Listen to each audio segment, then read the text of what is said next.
Welcome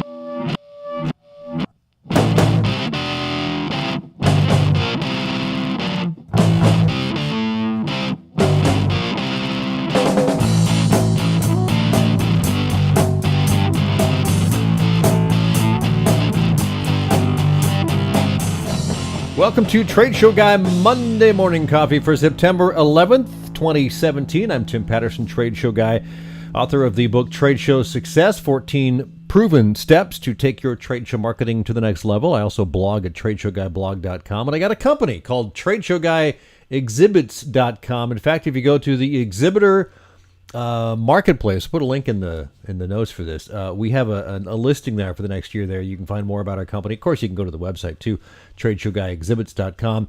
Get a free copy of my book, which is TradeshowSuccessBook.com. It's a free download, digital download.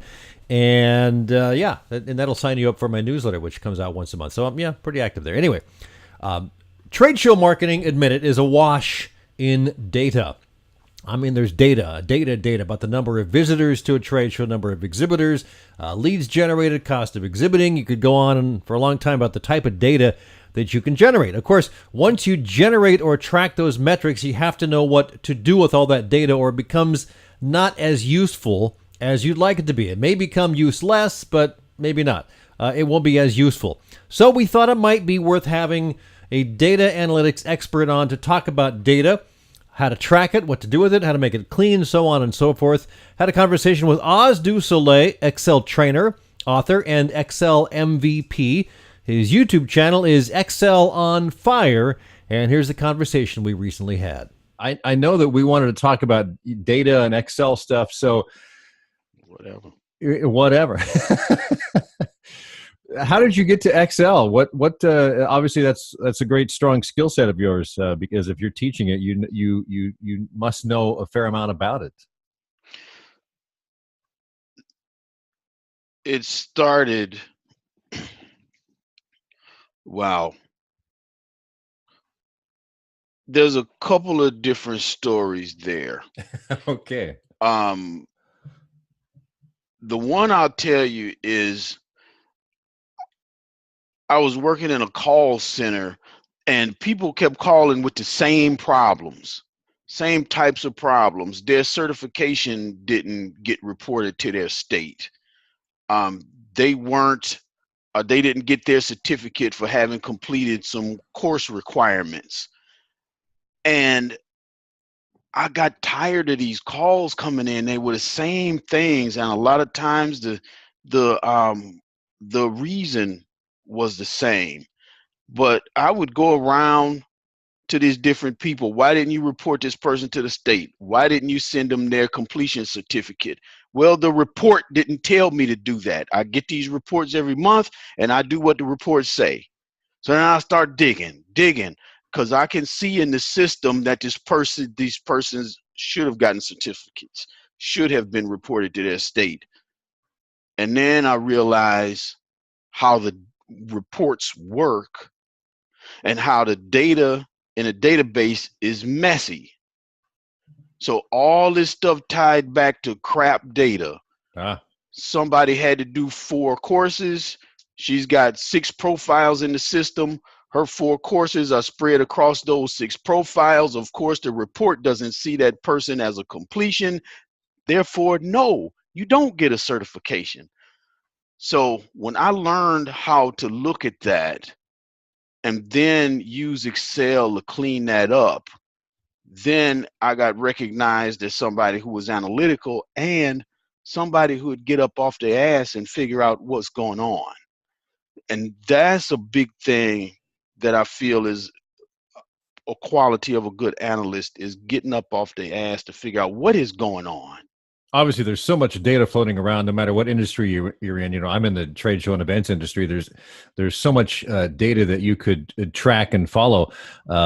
So how do you wrap your head around all the data, and what can you do with it once you have to get it sorted out and straightened out so that you can understand it? That seems to be one of the biggest challenges. Is that accurate? I feel like that is the challenge, because there's so much talk about big data and dashboards and predictive analytics. But if the data is not clean, there is none of that. And a lot of times we just need to get down to a number. You know, how many unique visitors came to my trade booth and how many repeat visitors came. That's not a fancy dashboard, but how do you get your mind around it? That takes having a relationship with the data, understanding it, understanding how it was collected, and then the points where it could break down. Right. Okay. And so let me jump in here for a second, because a lot of what people really track is the number of leads they generate. Obviously, they want to generate as many leads as possible, Mm-hmm. and they want to grade them or hope to grade them in some fashion, because some may want something next week. Some of the visitors may want something in a month. Some may want something in 6 months, and they all Mm-hmm. may want something different. They may want a phone call. They may want you to send them a PDF. They may want an in-person visit Mm-hmm. in 6 months. And so sorting that all out, as opposed to Okay. just writing it on a piece of paper, is one of the challenges, I think, for a lot of exhibitors, is figuring out what to do with all that, and then getting them back to the other team, which is maybe a sales team that's going to follow up on that. Yeah. How does that make it to that team in a cohesive manner that looks and makes sense to them, and so they can follow up in a way that they should? Because frankly, one of the interesting statistics that I've known about from like almost day one that I got in this industry 16 years ago is that 8 out of 10 leads that are gathered at trade shows are not followed up on. Mm. And that has been consistent. Sometimes it drops, depending on surveys, it drops to the 70s, but 70%.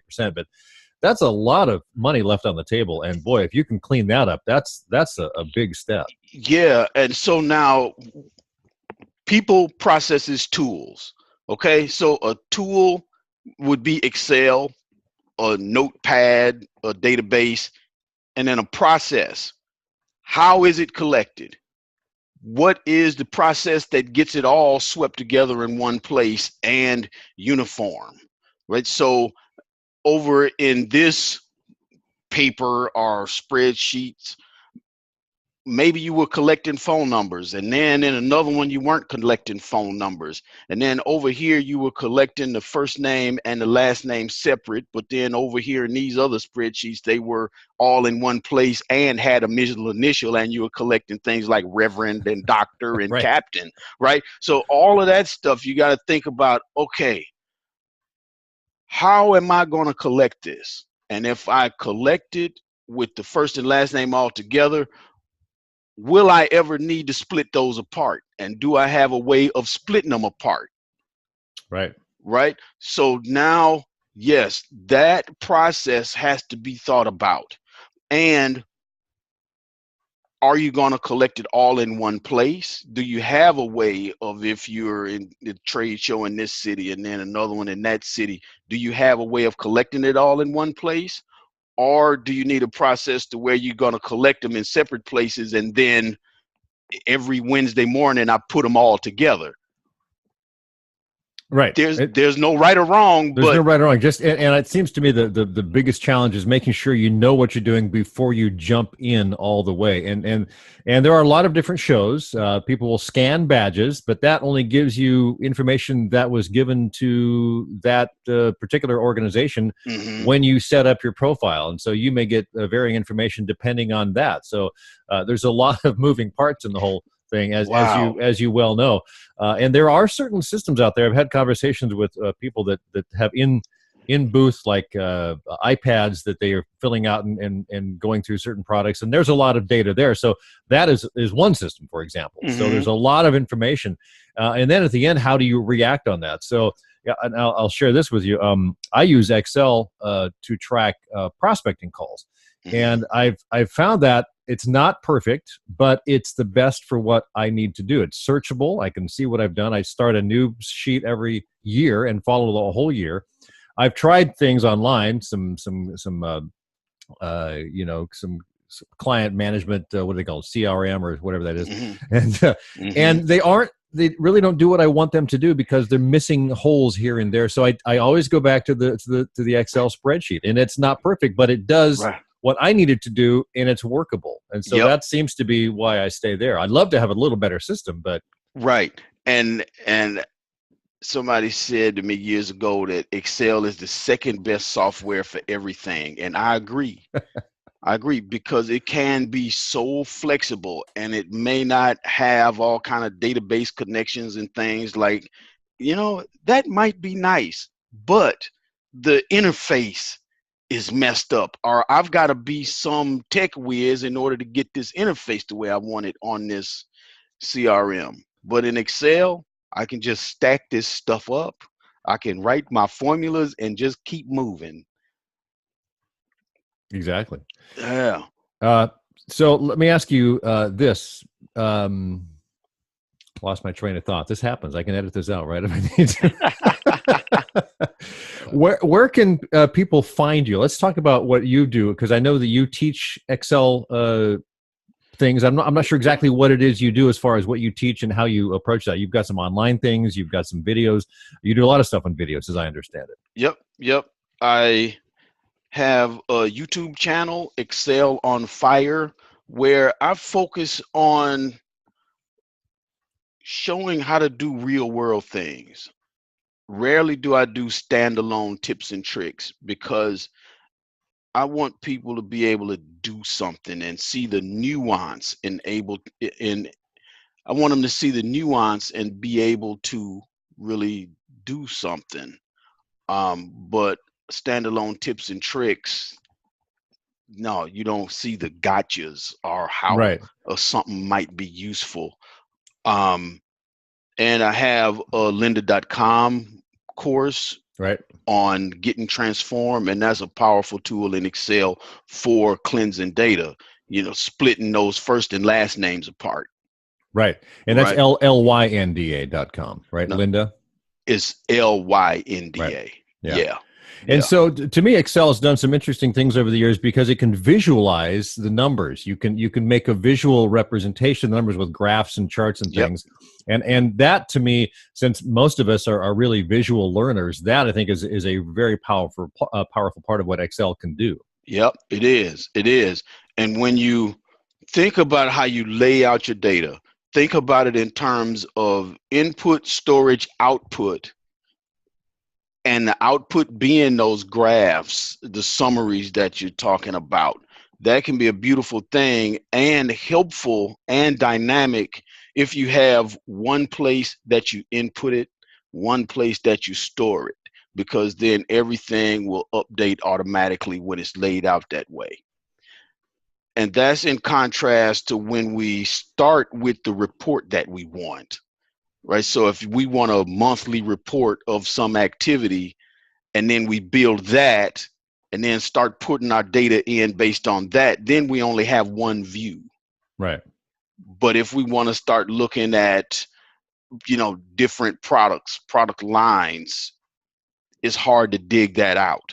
But if you set it up right, then you can get whatever you want out of it and have everything dynamic and update with modifications. Right. And so back to the example that I gave you about the iPad in the trade show booth, if you display 20 or 30 products on this iPad, people can go through and gauge their interest. And so if you've got hundreds of people coming through over several shows, you can see which products rise to the top as most challenging, most interesting, ones that people complain about the most, ones that people that like the most, whatever those bits of data that they're gathering. Then you can look at that over the short term or a longer term and see, and that can affect everything from what you're pushing on sales, how your research and development goes. It just the data points and the information can be very, very useful, obviously. Yep, exactly. Yeah. Again, I appreciate your time, Oz. This is great fun talking to you. We could probably talk all day, but I was hoping to keep this to about 15 or 20 minutes for the podcast. And again, find you on lynda.com or your YouTube channel, which is ExcelOnFire. Any other places that people can land? Those two? I do have a website, ozdusoleil.com. Okay. But most of my activity happens on my YouTube channel. Okay. Very good. And you had asked me about sharing something good. Yes, share something good. What have you got that's good? Cigars. You are a cigar man, I know. Well, and the thing is, I think about this, and I had my first cigar in 95. And over the years, I have met the most fascinating people. I met an FBI agent who Really? talked about have informants and what it's like to work with informants in Long Beach, California. You got to be careful with them because they lie. They're bad people, but they have information. Right. And a guy who makes his living making custom pool cues. Nice. Wow. IT people, nonprofit directors, all kind of folks. And that's why I've appreciated going somewhere and having a good cigar, because there'll be somebody fascinating. So that's what I'll share as something good with the audience. I appreciate that, Oz. I will share with you my one or two cigar experiences. In the 7th grade, I got in with a couple of bad kids in the small school I was in, and they smoked a couple of cigarettes, and I tried it. Someone came to school one day, and I had like an hour and a half after school to wait for the bus, right? And they said, "We got these Swisher Sweets." So I smoked a Swisher Sweet, or part of it, turned green, tried it again a week later, and I went, okay, that's my cigar experience. And I'm not a smoker, but if you're into cigars, I can certainly appreciate that. So that's my cigar experience. A young man, very young man. So no. Oh, man. I don't think I've shared that story in public for decades. So yeah. But no, I worked at a cigar store years ago, and people who came in wanting Swisher Sweets, they wanted to cut the middle out to put weed in. Oh, geez. So no, Swisher Sweets are a whole different thing. That's a different side of it, I'm sure. You're talking about good high-end stuff. You've had a Cuban cigar, I presume? Oh, yeah. The ones that they talk about being the best, or the... Yeah, but the thing is, they've got quality control problems and consistency problems. Because Cohiba is like the thing. And out of maybe 15 Cohibas I smoked, I think maybe 2 were real. Oh, really? Okay. And that came from a classmate of mine at Harvard, and his father was high up in the Venezuelan government years ago, back before Hugo Chavez. So his father got Cohiba cigars directly from Fidel Castro's hands. Wow.